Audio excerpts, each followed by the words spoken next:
Japan surrendered on 15th August 1945. According to the relevant agreements, Japanese troops in Korea north of the 38th parallel should surrender to the Soviet troops, and those south of the 38th parallel should surrender to the U.S. troops. In May 1948, the Republic of Korea was set up in the southern part of Korea with the support of the United States, and Syngman Rhee became its president.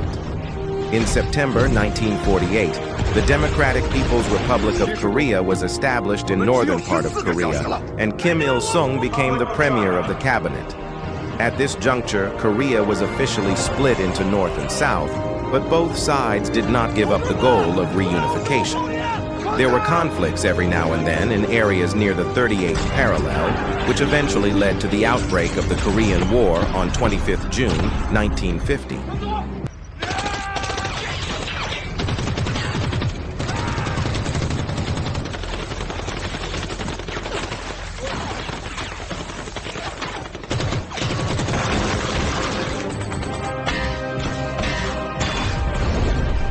After the outbreak of the Korean War, the United States immediately dispatched its troops to invade Korea.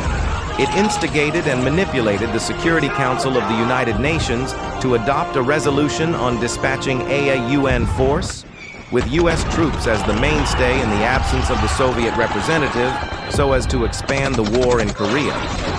At the same time, the United States sent its 7th Fleet into the Taiwan Strait, and U.S. military aircraft intruded into China as airspace, bombed and strafed areas along the Sino-Korean border. The U.S. Navy undermined the normal navigation of Chinese commercial vessels on the high seas and attacked Chinese fishing boats.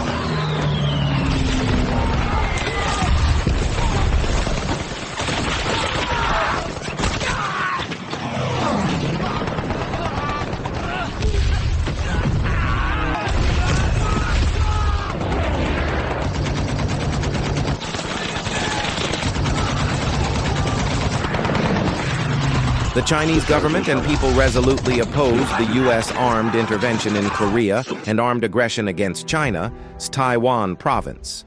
Chairman Mao Zedong solemnly pointed out on 28 June 1950 that the affairs of each country in the world should be administered by the people of that particular country, and the affairs of Asia should be administered by the Asian people and not by the United States. He called upon the people all over the world to unite, be fully prepared, and defeat the provocation by U.S. imperialism. On 30 September 1950, Premier Zhou Enlai solemnly declared that the Chinese people cannot tolerate foreign aggression against China, nor will they stand by idly when the people of their neighboring country are subjected to wanton aggression by the imperialists. And he warned the United States that if U.S. troops should cross the 38th parallel, we would not sit idly by, we would definitely intervene. But the U.S. ignored China's warning, and the U.S. troops landed in Incheon on 15th September, crossed the 38th parallel on 7th October, and pressed on towards the Sino-Korea border.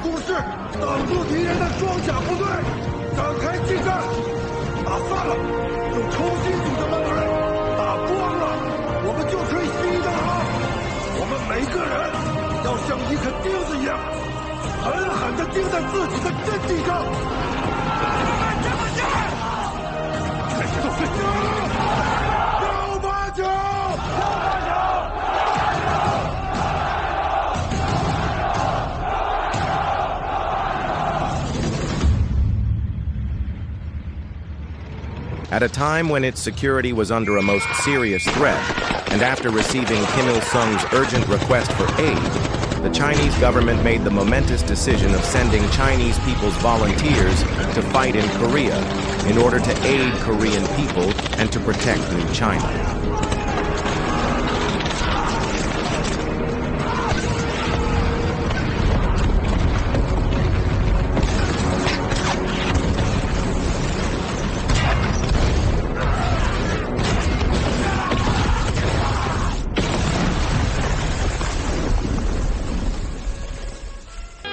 Led by Commander-in-Chief Peng Dehuai, the Chinese people, volunteers crossed the Yalu River on 19 October 1950, and this marked the beginning of the Chinese people's efforts to aid Korea and resist U.S. aggression.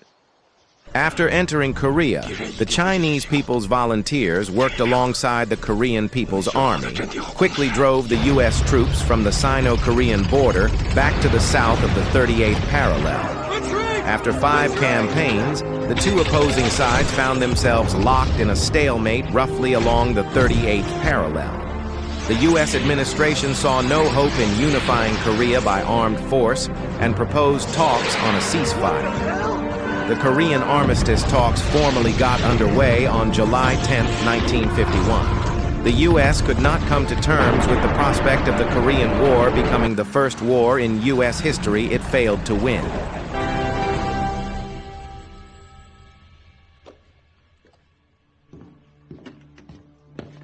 Watts.